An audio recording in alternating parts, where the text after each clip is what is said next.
नमस्कार, अभिवादन में दुर्गेंद्र चौहान। क्या अयोध्या के श्री राम मंदिर के बाद भारतीय जनता पार्टी, साधु संत, संघ परिवार और पूरे भाजपा के जो सिस्टम है, तंत्र है, क्या उसके लिए संभल का कल की धाम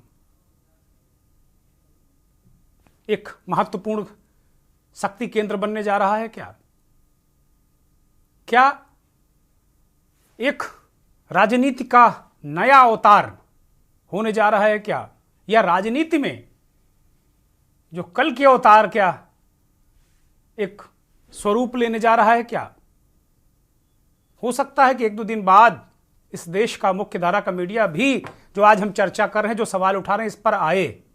लेकिन आज थोड़ा पहले हम इस पर बात करना चाहते हैं। और सवाल यह है कि द्वापर में श्री कृष्ण, त्रेता में राम और कलयुग में ऐसी मान्यता है कि कल की अवतार होगा। बहुत सारे लोग, बहुत सारे साधु संत ये कह रहे हैं कि कल की अवतार तो नरेंद्र मोदी हैं। राम जन्मभूमि ट्रस्ट के महासचिव चंपत राय उन्हें विष्णु का अवतार बता चुके हैं। और कल की पीठाधीश्वर आचार्य प्रमोद कृष्णम, जो लंबे समय से कांग्रेस पार्टी में थे लेकिन भाजपा और नरेंद्र मोदी के अच्छे खासे प्रशंसक वो बन गए थे इन दिनों, प्रमोद कृष्णम को कांग्रेस ने 6 साल के लिए बाहर का रास्ता दिखाया तो वो जीवन भर के लिए मोदी के हो गए। वो कहते हैं कि नरेंद्र मोदी से मिलकर उन्हें दैवी शक्ति का आभास हुआ है। तो क्या नरेंद्र मोदी को कल के अवतार माना जा रहा है? क्या अब अयोध्या से जो राजनीति है, जो त्रेता से जो राजनीति है, वो द्वापर मथुरा होते हुए कलयुग में क्या कल की धाम तक पहुंचेगी? मंथन में आज ये बड़ा सवाल उठाएंगे। जो अनुभूति मुझे उनसे मिलकर हुई है, उसके बाद मैं ये कह सकता हूं कि वो एक दैवीय शक्ति के प्रति।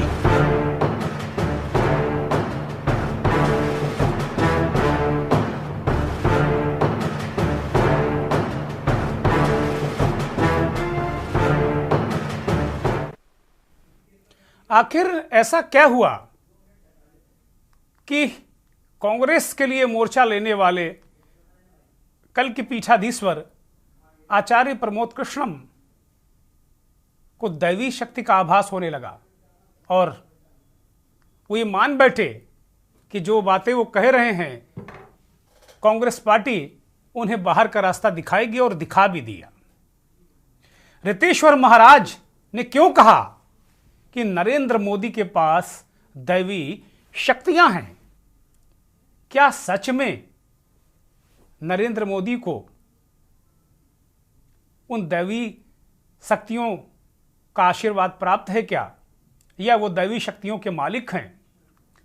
और नरेंद्र मोदी क्या इन्हीं दैवी शक्तियों की वजह से राजनीति में अब उन्हें कलयुग का अवतार भी उनके कई प्रशंसक साबित करने में लगे हैं? क्या सच है, क्या झूठ? तमाम चीजें ये अभी स्पष्ट नहीं है। लेकिन जिस तरीके से संत महंत बता रहे हैं कि मोदी में दैवी शक्ति है, क्या है माजरा, ये रिपोर्ट देखिए। जो अनुभूति मुझे उनसे मिलकर हुई है, उसके बाद मैं ये कह सकता हूं कि वो एक दैवीय शक्ति के प्रति। आपने जो वीडियो देखा वो इन दिनों सोशल मीडिया पर तेजी से वायरल हो रहा है। प्रधानमंत्री नरेंद्र मोदी को दिव्य पुरुष किसी और ने नहीं बल्कि खुद कांग्रेस के दिग्गज नेता प्रमोद कृष्णन ने कहा है। जी हाँ, कांग्रेस के लीडर, लेकिन ये इकलौते नहीं है जो पीएम मोदी को दिव्य पुरुष बताते हैं, बल्कि इस लिस्ट में रितेश्वर महाराज भी शामिल है। बता दें सद्गुरु रितेश्वर महाराज वृंदावन के आनंद धाम में रहते हैं और महात्मा गांधी जी को लेकर दिए गए बयान को लेकर काफी चर्चा में रहे थे। इसके साथ राम मंदिर के निर्माण होने से पहले चंपत राय ने भी कहा था कि भगवान विष्णु के अवतार नरेंद्र मोदी जी हैं। प्रधानमंत्री इस देश के भगवान विष्णु का अवतार है। हिंदुस्तान में लोकतंत्र के सर्वमान्य व्यक्ति हैं। वो दुनिया में हिंदुस्तान को रिप्रेजेंट करते हैं, नॉट ए मैन, उससे वो ऊपर हैं। 2024 में होने वाली कल की अवतार को लेकर यूपी विधानसभा सत्र के दौरान सीएम योगी ने भी कल की अवतार का जिक्र कर दिया है। क्या कुछ कहा सीएम योगी ने, ये भी सुन लेते हैं। और यही हुआ काशी के साथ, और यही हुआ था मथुरा के साथ। हमने यही तो कहा, उस समय 5 गांव मांगे थे। भाई भगवान कृष्ण ने तो पहले कहा, जब वो समझौता कराने के लिए गए थे, महाभारत का युद्ध टालने के लिए गए थे, कि देना हो तो आधा दो, लेकिन इसमें भी यदि बाधा है तो दे दो केवल 5 ग्राम। लेकिन वो 5 गांव, लेकिन यहां तो इस समाज सैकड़ों वर्षों से यहां की आस्था केवल 3 के लिए बात कर रही है। 3 के लिए।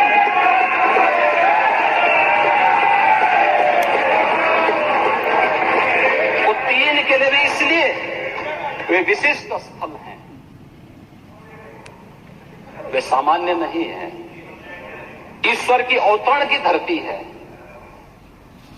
असामान्य नहीं है। और असामान्य यानी उसको सामान्य स्तर पर नहीं मान सकते।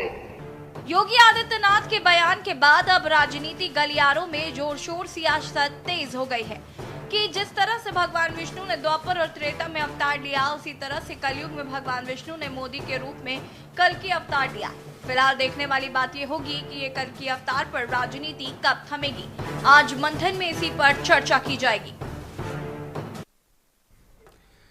सवाल क्या 19 तारीख को प्रधानमंत्री नरेंद्र मोदी संभल के कल की धाम में, कल की धाम का जब शिलान्यास करेंगे तो क्या यही कल की अवतार होगा?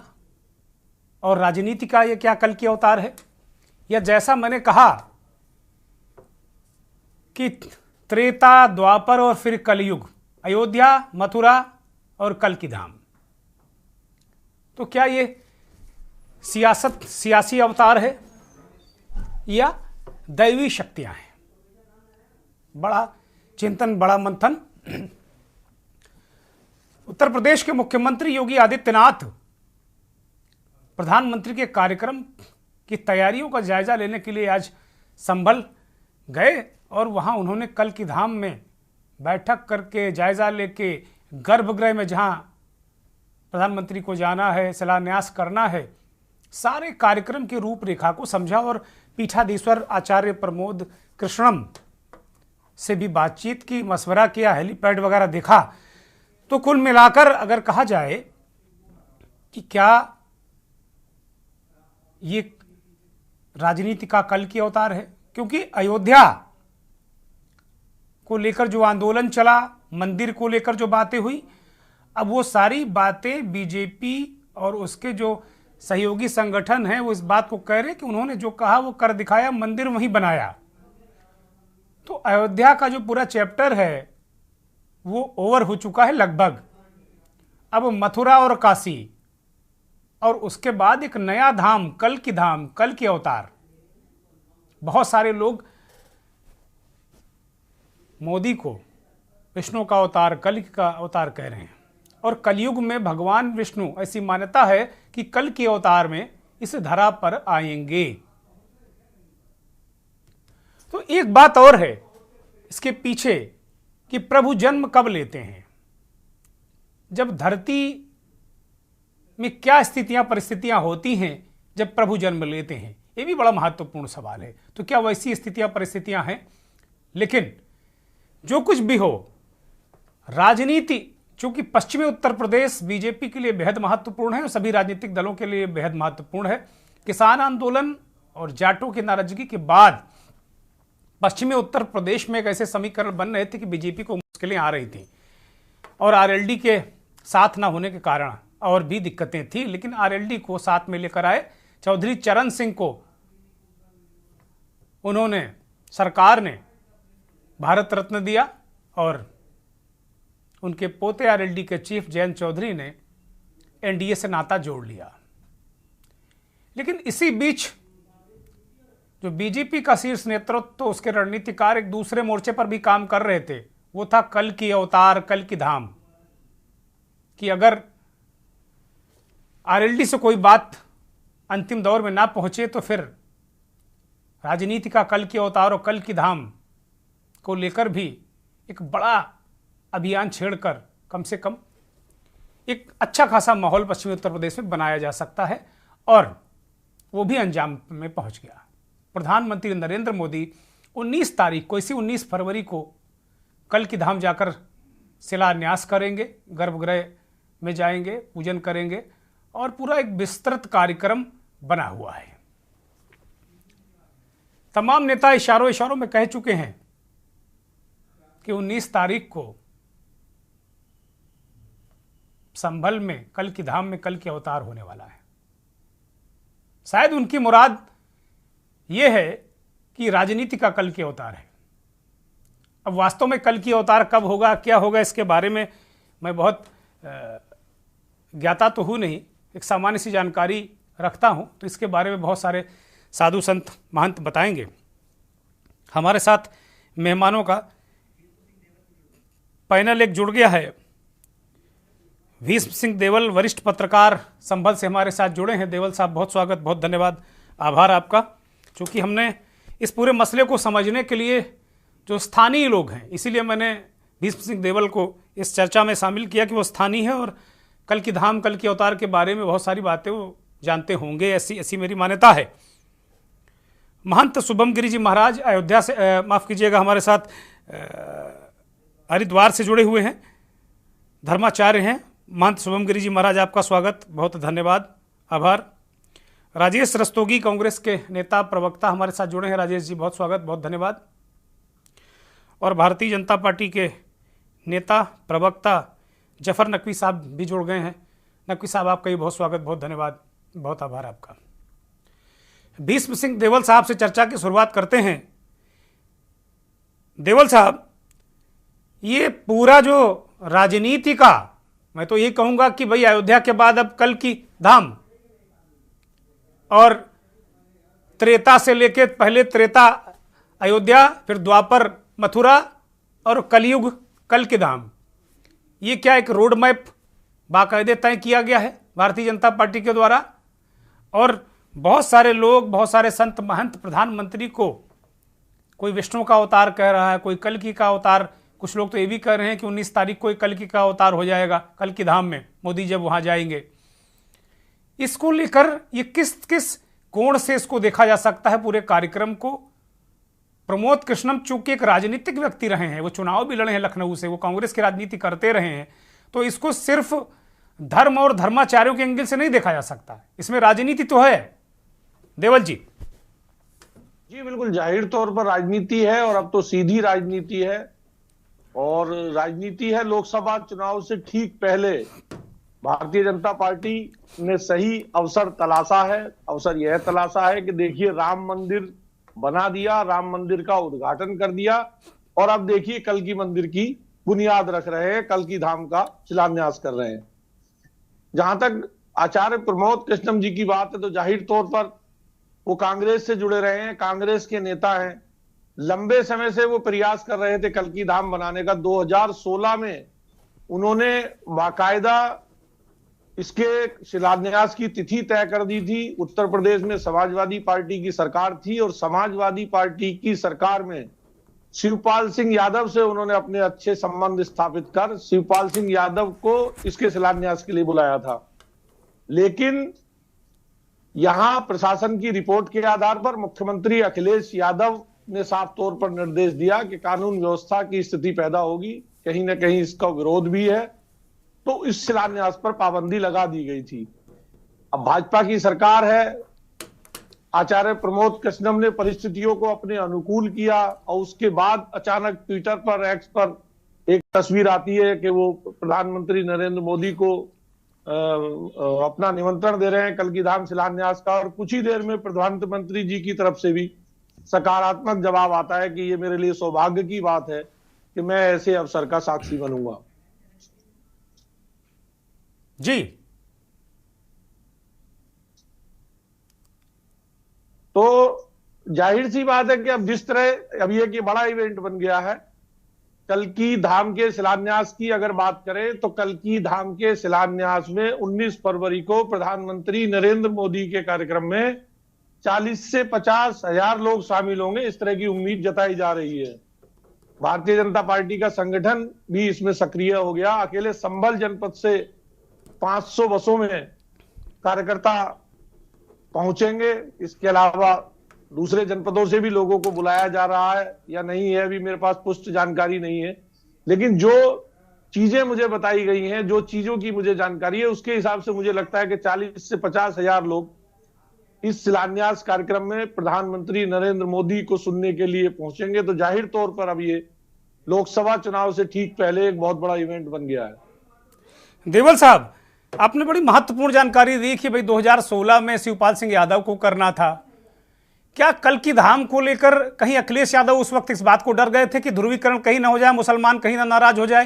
क्या यह भी एंगल था उस वक्त दिमाग में? और दूसरा मसला क्या है कि आचार्य प्रमोद कृष्णम कल की पीठाधीश्वर हैं, शिलान्यास क्या मतलब शिलान्यास का वो कार्यक्रम क्या है, किस चीज क्या स्वरूप है, क्या मंदिर का या उस धाम का वृहद स्वरूप का वो शिलान्यास प्रधानमंत्री करने आ रहे हैं? क्या है, थोड़ा सा बहुत चीजें साफ नहीं है, जरा उनको बताइए हमें।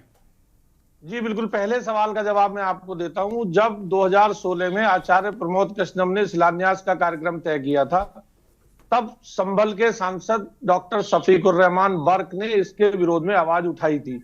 तो जाहिर सी बात है कि मुस्लिम वोटरों के नाराज होने के डर से अचानक से फैसला नहीं, एक बात आपने कही ना कि प्रशासन ने कहा था लॉ एंड ऑर्डर की प्रॉब्लम आ जाएगी।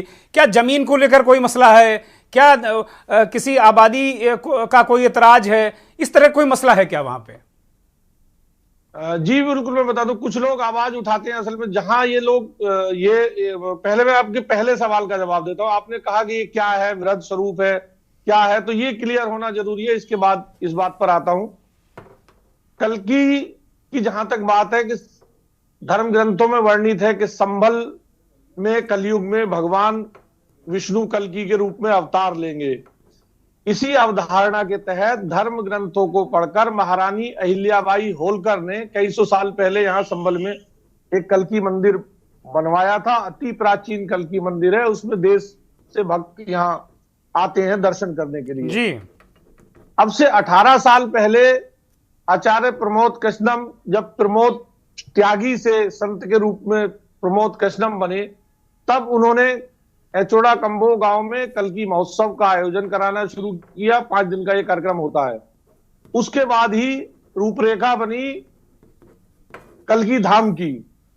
तो कल्कि धाम के तौर पर वह वहां एक मंदिर बड़ा कल्कि का स्थापित कराने की तैयारी में है, और उसके निर्माण के लिए वो पहली ईंट शिलान्यास के तौर पर प्रधानमंत्री से लगवाने की तैयारी कर रहे हैं 19 फरवरी को। देवल साहब, आपने कहा, बड़ी महत्वपूर्ण बात बताई कि अहिल्याबाई होलकर ने उस मंदिर का निर्माण कराया था।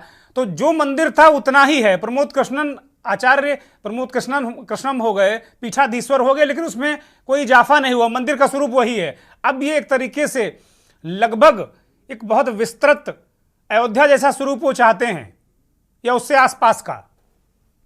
महारानी अहिल्याबाई होलकर ने कल्कि मंदिर का निर्माण संभल शहर में कराया था जी। और आचार्य प्रमोद कृष्णम का जो पैतृक गांव है वो संभल से तकरीबन 29 किलोमीटर दूर है, एचोड़ा कंबो गांव। अब ये वहां पर कल्कि धाम का निर्माण करवा रहे हैं। अच्छा, तो एचोड़ा कंबो गांव में कोई मंदिर नहीं है, वो नया कल्कि धाम वहां बनवा रहे हैं? जी बिल्कुल, इससे पहले वहां कल्कि भगवान का मंदिर नहीं है। ये कल्कि का बड़ा और वृहद धाम वहां बनवाने की तैयारी कर रहे हैं, और उसी का शिलान्यास 19 फरवरी को प्रधानमंत्री के हाथों कराने की तैयारी है। और अहिल्याबाई होलकर वाला जो मंदिर उनके द्वारा स्थापित है, उसके क्या दशा और दिशा है, उसके क्या हाल चाल है, जरा ये भी दर्शकों को बताइए। जी बिल्कुल, मैं बता दूं, आज भी शहर में वो मंदिर है, उसकी अपनी मान्यता है, बाहर से भी लोग दर्शन के लिए आते हैं और अहिल्याबाई होलकर ट्रस्ट ही आज भी उसका रखरखाव देखता है। हालांकि भारतीय जनता पार्टी की पिछली सरकार में मुख्यमंत्री योगी आदित्यनाथ जी ने भी उसके कायाकल्प के लिए 1 करोड़ रुपए से ज्यादा की धनराशि दी थी, जिससे मंदिर की 4 दीवारी दुरुस्त की गई है और कुछ काम हुए हैं। तो अब देखने में एक सुंदर मंदिर, भगवान कल्की का संबल में वो प्राचीन मंदिर है। अच्छा, इसके पीछे जो जो नया धाम की स्थापना जो प्रधानमंत्री करने वाले हैं, उसका शिलान्यास करने वाले हैं, नींव का पत्थर रखेंगे, वो इसके पीछे क्या कोई राजनीतिक कारण भी आप देख रहे हैं? क्योंकि प्रमोद कृष्णम राजनीति से जुड़े व्यक्ति रहे हैं और अभी भी ऐसा नहीं कि वो राजनीति को उन्होंने सरेंडर कर दिया है। उन्होंने ये जरूर कहा कि मैं 14 साल की उम्र से राजीव गांधी की बात पर कांग्रेस के साथ था, अब जीवन भर मोदी के साथ रहूंगा। और वो उन्होंने ये भी कहा कि मोदी से जब वो मिले तो ऐसा एहसास हुआ कि उनके अंदर कोई दैवी शक्ति है। बहुत सारे लोग ये भी कह चुके हैं कि मोदी विष्णु का अवतार हैं, बहुत सारे लोग कह चुके हैं वो कल्कि का अवतार हैं। तो इस तरीके की क्या ये राजनीतिक बातें भी, वहाँ कोई राजनीतिक वजह भी बड़ी है क्या इस पूरे धाम के पीछे? क्योंकि लगातार ये कहा जाता ही है कि बीजेपी मंदिर और मठ की राजनीति करती है।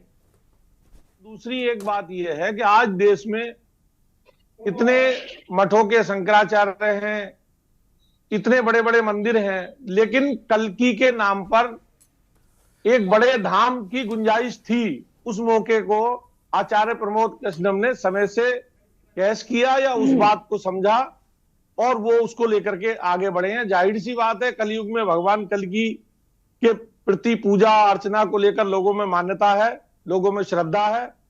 तो अब ऐसे में वो संभल से भी बड़ा एक धाम वहां पर बनाएंगे तो जाहिर सी बात है हाँ, कि बड़ी ख्याति और दूर दूर से श्रद्धालु भी आएंगे, तो उनका अपना कद भी संत के तौर पर बढ़ेगा, जाहिर सी बात है। वैसे जैसे तमाम देवी देवता हम लोगों के सनातन में हैं, तो अभी कल्कि के सही बात है कि बहुत सारे मंदिर नहीं हैं, तो एक नए तरीके का उफान भी लाने की इसमें कोशिश होगी। और जैसा कि मैंने कहा, तमाम राजनीतिक विश्लेषक इस बात को कह रहे हैं कि त्रेता द्वापर और कलयुग, त्रेता अयोध्या, द्वापर मथुरा और कलयुग संभल, कल्कि का अवतार। एक ब्रेक ले रहा हूं। आप देख रहे हैं के न्यूज, खबरों का सारथी। राजनीति का कल्कि अवतार मंथन, आज इसी पर हमारे साथ वरिष्ठ पत्रकार, राजनीतिक विश्लेषक और नेशनल यूनियन ऑफ जर्नलिस्ट के राष्ट्रीय संगठन मंत्री प्रमोद गोस्वामी साहब भी हमारे साथ जुड़ गए हैं। गोस्वामी साहब, बहुत स्वागत, बहुत धन्यवाद, बहुत आभार। आचार्य शुभम गिरि जी महाराज हमारे साथ जुड़े हुए हैं। कल्कि अवतार को लेकर भीष्म सिंह देवल साहब ने कल्कि धाम मंदिर और पूरे कार्यक्रम की रूपरेखा को रेखांकित किया है। शुभम गिरि जी महाराज, मैं आपके पास आ रहा हूं। जैसा मान्यता है कि कल्कि अवतार संभल या उसके आसपास होना है कलयुग में, लेकिन जहां तक हम लोगों ने संतों महंतों से ये सुना है कि भगवान का अवतार कब होता है? क्या धरा में जब बहुत पाप एकत्र हो जाते हैं, पाप का घड़ा भर जाता है, आसुरी शक्तियां अपने बाहें फैला लेती हैं, या फिर सामान्य दिशा और दशा में भी भगवान का अवतार होता है? आचार्य शुभम गिरि महाराज। बताना चाहता हूं, सबसे पहले तो स्कंद पुराण, सभी 18 पुराणों में कल्कि अवतार का वर्णन है। संभल की धरती को बताया गया है कि ये धरती पावन है उत्तर प्रदेश की, जहां भगवान श्री राम, भगवान श्री कृष्ण और संभल की उस धरती में भगवान श्री कल्कि का अवतार होगा। पहले ही देवल साहब ने आपको बता दिया, हमें पता ही नहीं था कि अहिल्याबाई होलकर ने वहां पर मंदिर की स्थापना की थी। आज से 9 साल पूर्व मैं आचार्य प्रमोद कृष्णम जी के कल्कि कार्यक्रम में गया था, जब साईं जी का पक्ष रखा था। गुरु शंकराचार्य स्वामी रूपानंद सरस्वती जी ने उसका विरोध किया था, क्योंकि उस समय केंद्र में यूपीए की सरकार थी, इनके पास Z+ सुरक्षा भी थी और सब कुछ इनके पास था। मैंने एक हरिद्वार में जब एक कार्यक्रम हुआ, जब उत्तराखंड के पूर्व मुख्यमंत्री और उत्तर महाराष्ट्र के पूर्व राज्यपाल भगत सिंह कोश्यारी ने बोला, तो इनकी वाणी में तो साक्षात सरस्वती है। और हरिद्वार में जब इन्होंने जन्मदिन मनाया, तब इन्होंने पीके फिल्म का पक्ष रखा था, तब आरएसएस और संघ के तमाम कार्यकर्ताओं ने इनका विरोध किया था। चलिए बात छोड़िए, पुरानी बात कही, अब वर्तमान की बात करते हैं। आचार्य प्रमोद कृष्णम जी कांग्रेस के वरिष्ठ नेता है। मेरे को पता है कि उन्होंने राजा वीरभद्र सिंह जी के साथ भी राजनीति की। रस्तोगी जी ने भी उनको हरिद्वार में नहीं, वो रहे, थे, रस्तोगी जी अब है नहीं, निकाल दिए गए हैं, अब है नहीं वो। अब तो कह रहे हैं मोदी जी के साथ है जीवन मरण तक, कांग्रेस के नेता अब नहीं है वो। मेरे को तो ये लगता है कि चलो अपनी उनकी विचारधारा है, धर्माचार्य, चाहे मैं हूं, मुझे चाहे अखिलेश यादव जी से मिलना हो, मुझे चाहे मायावती जी से मिलना हो, मुझे चाहे किसी से भी मिलना हो। 2 दिन पहले तो कांग्रेस के एक नेता को तो काट देते हैं, फिर उसके बाद एक दिन के पूर्व वो कांग्रेस से निष्कासित हो जाते हैं। उनके गुरु जी तो दिग्विजय सिंह जी है, वो कहाँ गए? उनको तो बहुत मानते थे, हर कार्यक्रम में दिग्विजय सिंह जी को बुलाते थे। हरिद्वार में कई कार्यक्रम हुए, तब भी उन्होंने दिग्विजय सिंह जी को बुलाया। चलो आचार्य प्रमोद कृष्णम जी ने ये भी हो सकता है कि संभल से वो चुनाव ना लड़े। मुझे तो आपकी साउंड गड़बड़ कर रही है शुभम गिरी जी महाराज, उसको ठीक कीजिए, आपकी आवाज दर्शकों को मिल नहीं रही। और जरा धार्मिक पहलू को बताइए, जो मेरा सवाल है मूल, राजनीति पर हम चर्चा करेंगे। आपका ये सवाल है कि जो भगवान श्री कब अवतार लेते हैं, भगवान कब अवतार लेते हैं धरा में? मैं ये जरा जानना चाह रहा हूं। भगवान धरा में जब अवतार लेते हैं, जब कलयुग में धरती में अधिक पाप बढ़ जाता है और धरती में अधिक एक क्रोध हो जाता है और धरती में हर व्यक्ति हर प्रकार का उत्पीड़न करता है, तो कलयुग के अंत में अवतार लेंगे। अभी तो प्रथम चरण चल रहा है कलयुग का, चतुर्थ चरण में भगवान अवतार लेंगे। चतुर्थ चरण के बाद भगवान श्री कल्कि का अवतार होगा, छोटे बालक के रूप में। उस समय आदमी की हाइट छोटी हो जाएगी, उस प्रकार से भगवान का अवतार होगा। लेकिन संबल का जिगर स्कंद पुराण में है, और संबल का जिगर तो भागवत में भी है, और कलि के अवतार का जिगर पूरे 18 पुराणों में कलि के अवतार का जिगर है। ठीक है, ठीक है। देवल जी कुछ कहना चाह रहे हैं, फिर मैं भाजपा के मित्र के पास जाऊंगा। जी जी बिल्कुल, मैंने स्वामी जी के पास तो है इसकी जानकारी पूरी। मैंने भी चूंकि संभल में कल्कि से संबंधित स्टोरियां लंबे समय से करनी पड़ी, तो मैंने भी पढ़ा इन चीजों को। श्रीमद् भागवत गीता में जो कल्कि अवतार के बारे में लिखा है और कलयुग के जो लक्षण लिखे हैं, उन्होंने कहा कि पापी और व्यभिचारी धर्म का प्रवचन करेंगे, नारी लज्जा छोड़ देगी और कुंवारी कन्याएं बच्चे को जन्म देंगी। जब उस तरह के हालात समाज में होंगे, कलयुग उस स्थिति तक पहुंच जाएगा, तब कल्कि भगवान के अवतार की स्थितियां बनेंगी। ठीक बात है। मैं भाजपा के नेता की तरफ रुख करूंगा। जफर साहब, अभी तो बहुत लंबा सफर है, पता नहीं चतुर्थ चरण में हजारों लाखों साल अभी बाकी हैं, लेकिन अवतार के जो स्वरूप है उसको राजनीतिक रूप से भुनाने की तैयारी शुरू हो गई। द्वापर, त्रेता, अब सीधे कलयुग की भी तैयारी। कलयुग का वो चरण अभी आया नहीं, लेकिन उसको अब एडवांस में, हम लोग इतने एडवांस हो गए कि उसको अभी भी राजनीतिक रूप से बुनाए ले रहे हैं। अभी एक पूरी तरीके से एक जो माहौल अब तैयार होगा, भाई प्रधानमंत्री जी जाएंगे तो जाहिर सी बात है कि माहौल होगा। प्रमोद कृष्णम राजनीतिक व्यक्ति हैं, तो राजनीतिक संदेश तो देंगे ही देंगे प्रधानमंत्री वहां कुछ ना कुछ। जफर भाई, देखिए, भगवान विष्णु के अवतार में कल्कि अवतार जी का जो है जो एक सोच है, उसमें यह है कि भगवान विष्णु जी के अवतार में कल्कि अवतार जी का अंतिम प्रारूप, अंतिम अवतार है। पर कल्कि अवतार के सेवक के तौर पे अगर हम प्रधानमंत्री नरेंद्र मोदी जी को देखते हैं तो इसमें कोई गलती नहीं है। लेकिन अगर कोई सीधे कल्कि अवतार किसी व्यक्ति विशेष को हम अवतार से अवतरित नहीं कर सकते, उसके लिए वो उस तरह का गुण चंपत राय जी कह चुके हैं कि विष्णु का अवतार है। अभी हमने आपको सुनाया, अभी चंपत राय जी कह रहे हैं विष्णु का अवतार है वो। ऐसी कौन सी बात है भाई? और उनके अंदर दैवी शक्तियां हैं, ये प्रमोद कृष्णम भी कह रहे हैं।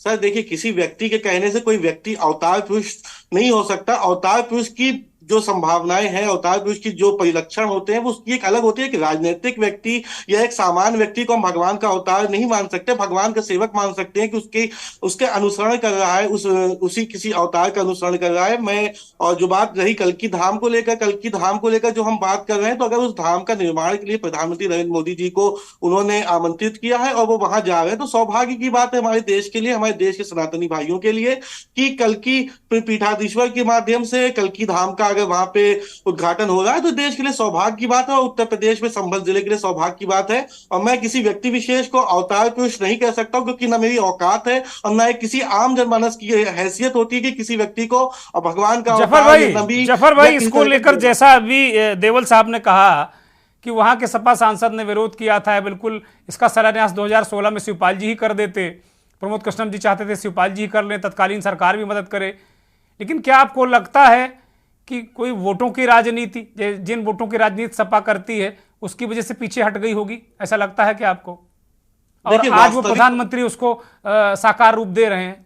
वोट है इसमें ये निसंदेह, इसमें कोई ऐसा शंका की बात नहीं है। और हमेशा अखिलेश यादव जी ने वोट बैंक की ही राजनीति की है। देखिए प्रधानमंत्री नरेंद्र मोदी जी का कुशल नेतृत्व देखिए कि वास्तविक तौर पे जिस बेल्ट में शफीकुर रहमान एक लंबे समय से राजनीति करते आ रहे हैं, एक अल्पसंख्यक समुदाय की राजनीति करते चले आ रहे हैं, प्रधानमंत्री नरेंद्र मोदी जी का कुशल नेतृत्व देखिए कि वहां पर जाकर कल्की पीठ के उद्घाटन के कार्यक्रम में भी शामिल होंगे और आम जनमानस को भी ये संदेश देंगे कि ये देश हम सबका है।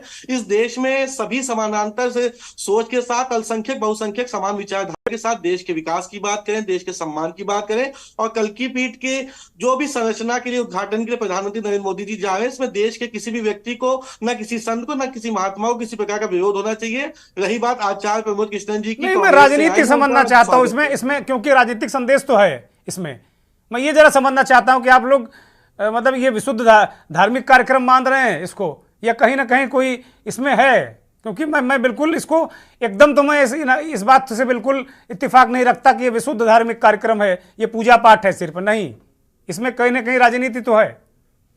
जहां पर धार्मिक अनुष्ठान होने हैं वो वास्तविक तौर पे, शुद्ध तौर पे धार्मिक कार्यक्रम है, वो राजनीतिक कार्यक्रम नहीं होता है। लेकिन हमारा देश बहुसंख्यक समाज की बहुतायत समाज में सनातन प्रेमी है, जो सनातन की शिक्षा के साथ चलते हैं, तो वास्तविक तौर पे वहां पर उस तरह के माहौल जनरेट हो जाता है। लेकिन हमारी भारतीय जनता पार्टी इस प्रकार की किसी राजनीति को कभी सपोर्ट नहीं करती। हाँ, हमारे शासनकाल में राम मंदिर का शिलान्यास हुआ, हाँ हमारे शासनकाल में अन्य जो न्याय व्यवस्थाओं में जो फाइलें पेंडिंग थी हम उन पे काम कर रहे हैं। आप क्रेडिट लेते हैं ना, राम मंदिर का क्रेडिट लेते हैं ना, तो वोट के रूप में आप ही को मिलेगा, कांग्रेस पार्टी को थोड़ी मिल जाएगा। सर हम तो कल की धाम का अगर शिलान्यास प्रधानमंत्री जी करेंगे तो जाहिर सी बात उसका लाभ तो आपको मिलेगा ही।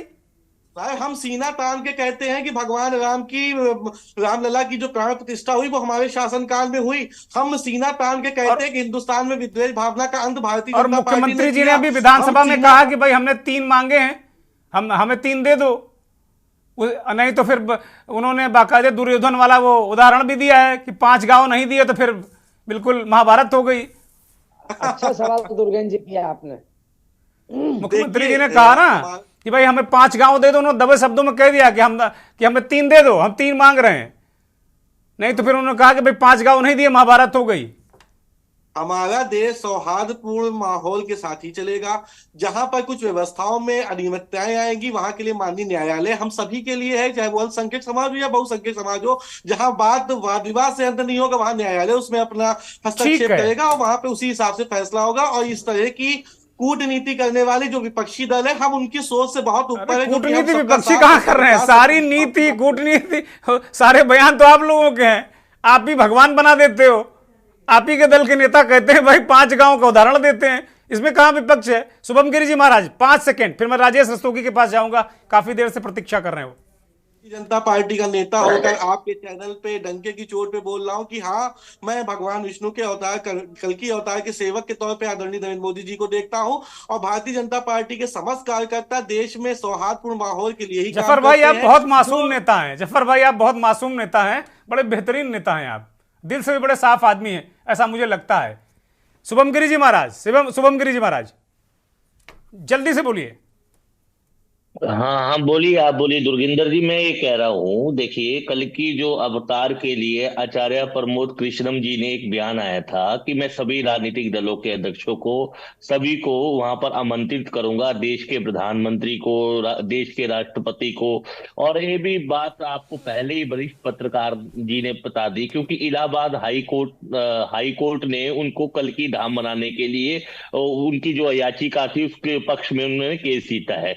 लेकिन वो जमीन तो उनकी है, और वहां पर कल्कि महोत्सव जो नवंबर में होता है कार्तिक पूर्णिमा के उपलक्ष्य में, मतलब देव उठाइनी एकादशी के समय होता है, देव उठाइनी एकादशी के समय कल्कि महोत्सव होता है, 5 दिन का वो महोत्सव होता है। उसमें वो सारी हस्तियों को बुलाते हैं, सभी राजनीतिक दलों के व्यक्ति को बुलाते हैं, सभी को बुलाते हैं। लेकिन ये है कि हरिद्वार में भी कल्कि महोत्सव के लिए उन्होंने एक भी आश्रम नहीं छोड़ा है, वहां तक कि कोतवालों के माध्यम से एक आश्रम में उनका पत्र गया हुआ है, और उन्होंने सबको बुलाया है, और उन्होंने अखिल भारतीय अखाड़ा परिषद के अध्यक्षों को भी बुलाया है, उन्होंने शंकराचार्य को भी बुलाया है। लेकिन ये देखिए, अब जो कल्कि अवतार के बारे में जो उल्लेखना है, कल्कि अवतार तो कलयुग के अंतिम चरण में होगा, क्योंकि उन्होंने कहा था तूने द्वाता में वादा किया है, क्योंकि आचार्य प्रमोद कृष्ण जी पहले भजन संध्या करते थे, तो बहुत अच्छी उनकी भजन संध्या होती थी। फिर बाद में राजनीतिक विशेषज्ञ तो शुरू से ही थे, उस विषय में मैं नहीं जाता, कांग्रेस में चाहे भाजपा में चाहे सपा में, वो पता नहीं कभी कहीं भी चल जाए, इसका कोई वो नहीं उदाहरण नहीं है।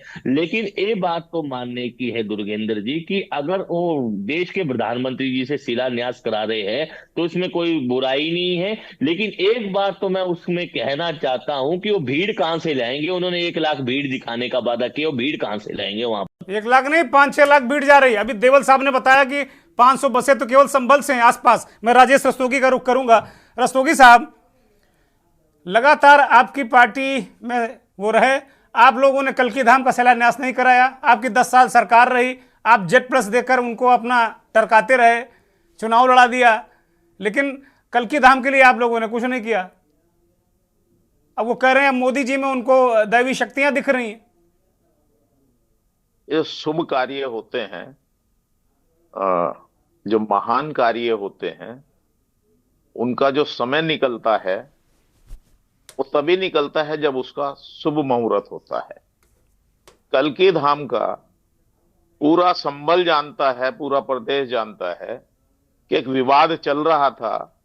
जिलाधिकारी मुरादाबाद ने उस निर्माण कार्य को रोकने का लिखित आदेश किया था, तत्कालीन सरकार के प्रेशर में वो आदेश किया था।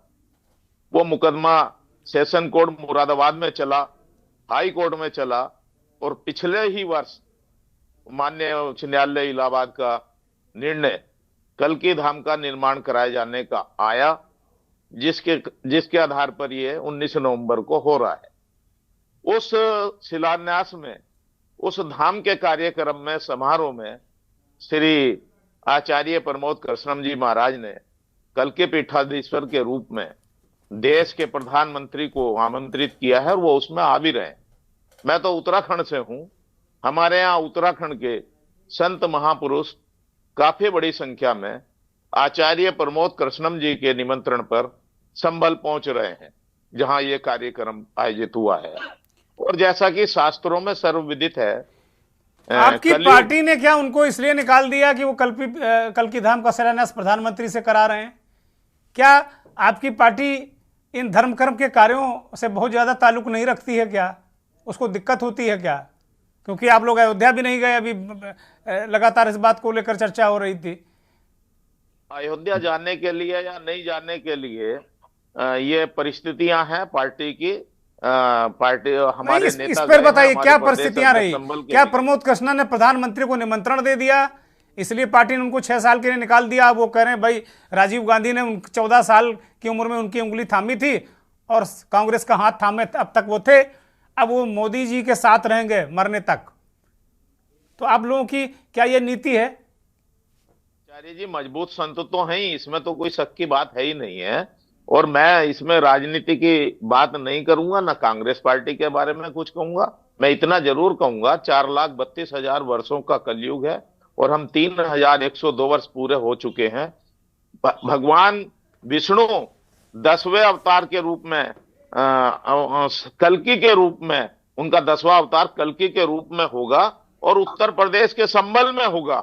अभी देवल जी भी बोल रहे थे, रानी अहिल्याबाई होलकर ने जो संभल में मंदिर का, आश्रम का, मनोकामना मंदिर का निर्माण एडवांस में मंदिर बनाकर, वो कल्कि, भगवान कल्कि का मंदिर एडवांस में बनाकर अब उसका फायदा किसको मिलेगा? ये सब तो खैर पता है, सभी को पता है किसका फायदा मिलेगा, लेकिन अभी अवतार हुआ नहीं और मंदिर पहले ही बन जाएगा। मैं मंदिर को लेकर चर्चा कर रहा हूं, लेकिन मंदिर के पीछे क्या अयोध्या, मथुरा, काशी से होते हुए कल की धाम की राजनीति है क्या?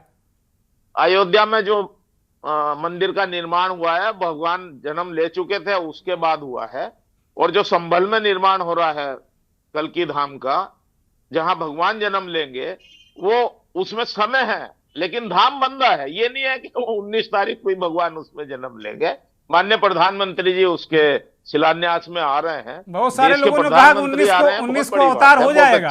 अब वो हो सकता है राजनीतिक अवतार की बात कर रहे हो। बहुत सारे लोग कह रहे हैं कि 29 तारीख, माफ कीजिएगा 19 तारीख को, फरवरी को कल की अवतार हो जाएगा। इसका मतलब राजनीति का कल की अवतार है वो। ये तो लोगों का काम कहना है। रामचंद्र कह गए सिया। अच्छा, आप कांग्रेस की तरफ हैं कि आचार्य प्रमोद कृष्णन की तरफ? मुझे तो लग रहा है कि प्रमोद जी को आप डिफेंड कर रहे हैं। नहीं, आचार्य जी जवाब देंगे क्या कारण है, क्या ठीक है। मैं प्रमोद गोस्वामी जी के पास जाता हूं। नहीं पढ़ना चाहता। मैं प्रमोद गोस्वामी जी की तरफ जाऊंगा। प्रमोद जी, मैं आपके पास आ रहा हूं। इस पूरे मसले को आप बहुत गंभीरता से फॉलो भी कर रहे हैं, समझ रहे हैं। पहले त्रेता राम अयोध्या, वो बिल्कुल एक बड़ा मंदिर, भव्य मंदिर, विश्व में अनोखा अद्भुत मंदिर बनकर तैयार हुआ और वो प्रोजेक्ट पूरा। अब मथुरा काशी, मथुरा की तरफ द्वापर, और कलयुग में एडवांस में कल की धाम। प्रधानमंत्री का कार्यक्रम इतना आसानी से नहीं मिल जाता, कहीं ना कहीं बहुत सारी चीज़ें उसमें होती हैं। और फिर एक भव्य धाम, जाहिर सी बात, जब प्रधानमंत्री जिसमें हाथ लगा देंगे तो फिर उसको तो फिर भव्य हो ही जाना है प्रमोद जी। लेकिन इसके पीछे की राजनीति क्या है? क्योंकि बिना राजनीति के कुछ भी नहीं होता। बच्चा अगर जन्म लेता है, जन्म लेते ही राजनीति शुरू हो जाती। दुर्गेश जी, अब देखिए, ये अभी गिरी महाराज जी ने भी ये बात कही और बाकी और देवर जी ने भी, सबने कही, तो कलयुग की पूरी व्याख्या की। जो मेरी समझ में आ रहा है, अगर खाली इस डिबेट को ही हम केंद्र में रख के बात करें, तो ये कलयुग का प्रारंभ तो हो ही चुका है 3-4 हजार, 3,500 वर्ष पहले से। ये जो जितने भी धर्म या धर्माचार्य हैं, इनका राजनीति से क्या लेना देना?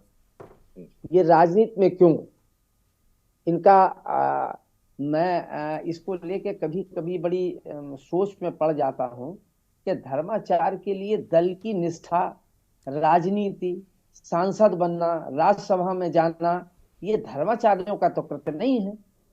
या धर्माचार्यों को तो इससे कोई लेना देना नहीं। तो दिक्कत ये है कि अब ये कलयुग है और कलयुग में हर चीज उल्टी चलती है। अब आप देखें कि इस देश में 4 ही शंकराचार्य रहे हैं, लेकिन पिछले इधर 1-2 दशकों से जाने कितने शंकराचार्य आ गए हैं। शायद इस पर गिरीश महाराज जी इस पर जरूर उल्लेख करेंगे कि जहां तक मुझे ज्ञान है वो इतना ही है कि 4 शंकराचार्य जी की मान्यता है और वही उनकी प्रतिष्ठा है। लेकिन अब ये कलयुग है, इसमें हर गली में एक शंकराचार्य जी पैदा हो रहे हैं, हर राज्य में शंकराचार्य पैदा हो रहे हैं। और धर्माचार्यों का और सबसे बड़े वाले शंकराचार्य ने तो आरोप लगाया है कि भाई कई सरकारी शंकराचार्य हैं, और वो कह रहे कई ऐसे, उन्होंने तो आतंकवादी शब्द का इस्तेमाल किया कि एक आतंकवादी को शंकराचार्य बना दिया। बड़े वाले शंकराचार्य ने तो यहां तक कहा है। यही बात दुर्गेन जी कहना चाहता हूं कि राजनीति का और धर्म का, शंकराचार्य का, पीठाधीश्वर का राजनीति से क्या लेना देना? या तो वो पीठाधीश्वर रहे या वो किसी दलीय निष्ठा रखें। ये शायद ये कलयुग का प्रभाव है। और राजनीति का और धर्माचार्यों का धर्म से कोई लेना देना नहीं। धर्म तो सभी को शिक्षा देने के लिए, चाहे राजनीतिज्ञों को शिक्षा देना हो, चाहे समाज को देना हो, चाहे और विषयों पर हो, उन पर जो गलत चीजें हों उनको सुधारने का काम धर्माचार्यों का और शंकराचार्यों का है। कि नीतिगत वो राजा को वो एक परामर्श दे सकते हैं कि ये धर्म के अनुकूल है, समाज के अनुकूल है या प्रतिकूल है। लेकिन वो राज्यसभा के लिए वो हमको आमंत्रित करें, आपको आमंत्रित करें, प्रधानमंत्री को आमंत्रित करें या किसी को आमंत्रित करें, तो ये मैं ऐसे लोगों को धर्माचार्य के रूप में तो नहीं देखता हूं। और यहाँ से जब लखनऊ से चुनाव लड़े हैं वो, तो वहाँ यहाँ के एक मुस्लिम नेता थे उन्होंने एक प्रेस कॉन्फ्रेंस आयोजित की थी और जो बहुत सीनियर लोग थे 5 7 8 लोगों को, उसमें एक मुझे भी बुलाया था, उसमें प्रमोद कृष्णन जी थे।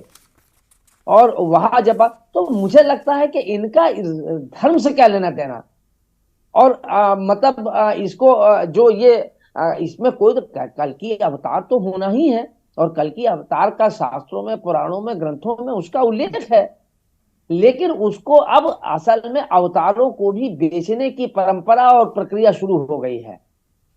अब जो राजनीति में या वोटो, अच्छा ये चूंकि एक विडंबना ये भी है कि ये देश हमारा जो है वो धर्मावलंबी है, धर्म के प्रति आस्थावान है, जिसकी 80% जनसंख्या इस देश की है, वो धर्म के प्रति विश्वास रखती है।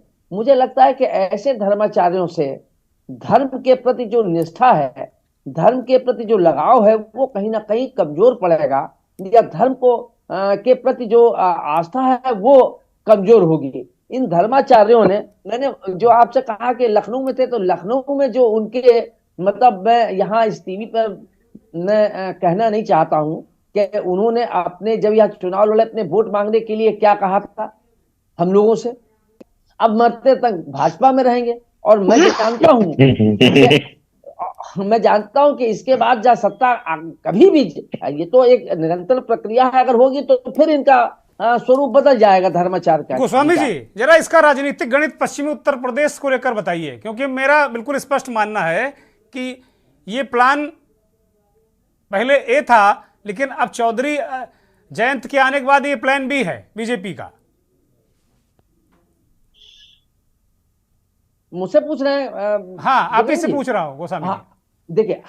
देखिए ऐसा है कि जहां जयंत जी को लाए, असल में दिक्कत यह है जो ये गठबंधन को, जो इंडिया गठबंधन था, उससे निश्चित रूप से जब ये बना था तो उस समय भाजपा के पेशानी पर पसीने आ गए थे, लेकिन भारतीय जनता पार्टी को ये जानकारी थी कि ये गठबंधन ज्यादा दिन टिकेगा नहीं, क्योंकि ये स्वार्थों का गठबंधन बन गया था कि खाली भारतीय जनता पार्टी केंद्र में आ गई थी कि उसको हटाना है, और इनके अपने निस्वार्थ थे, वही अब देखने को मिला। ये बात मैंने पहले भी, अगर आपको ध्यान हो तो मैंने आपके डिबेट पर ये बात कही थी कि मुझे इसमें शंका है कि ये गठबंधन ज्यादा चलेगा, क्योंकि क्षेत्रीय दलों की अपनी अपनी प्रॉब्लम्स हैं। और मैंने ये भी बात कही थी आपके उसमें कि ये जो गठबंधन है ये मुडेर पर खड़ा हुआ है, एक तरफ खंदक है, एक तरफ खाई है।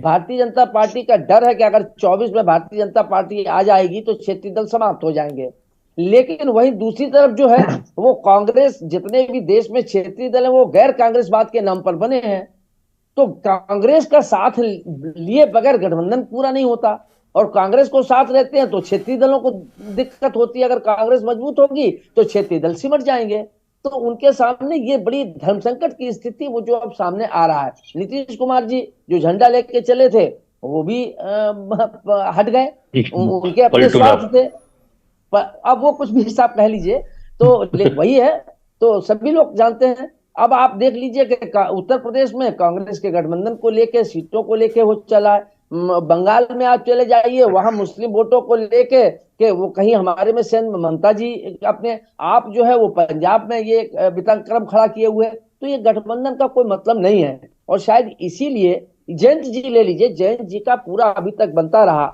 और जो अभी ये चीजें हुई हैं, ये भारतीय जनता पार्टी बहुत राजनीति करीने से कर रही है और बहुत चीजें सोच समझ के कर रही है, वो विपक्ष की कमजोरियों को जान रही है कि विपक्ष कितना ठहर सकता है, तो शायद वही है, उसका भारतीय जनता पार्टी पूरा लाभ ले रही है और लाभ लेना भी चाहिए।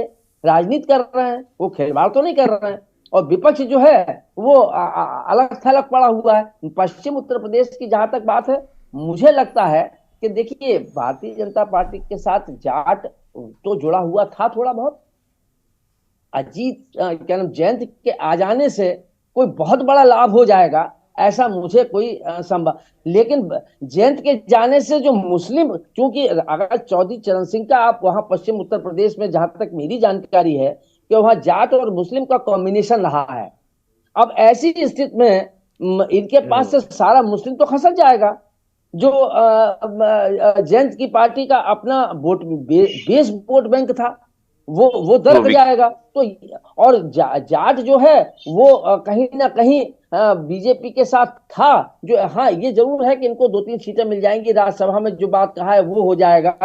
तो ये अपनी जगह पर है। ये जो ठीक बात है।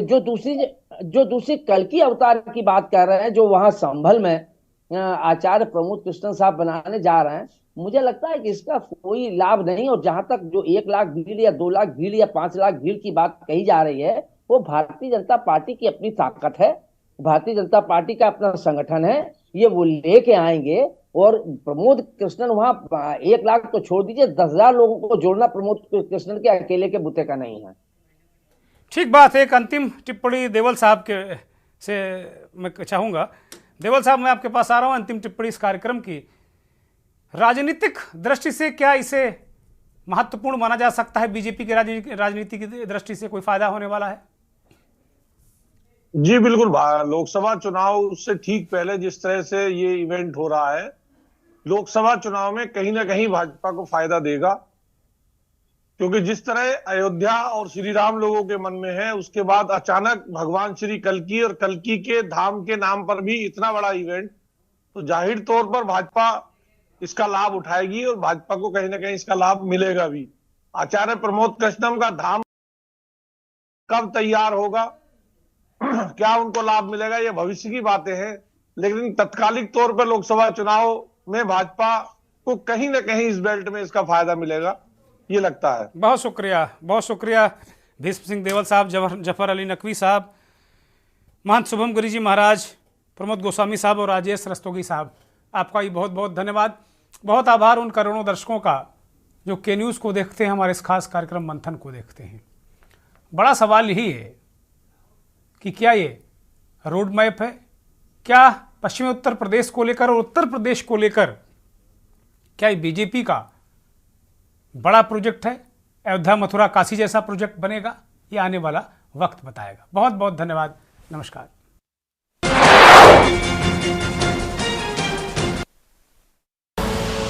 आप देख रहे हैं के न्यूज़, खबरों का सारथी।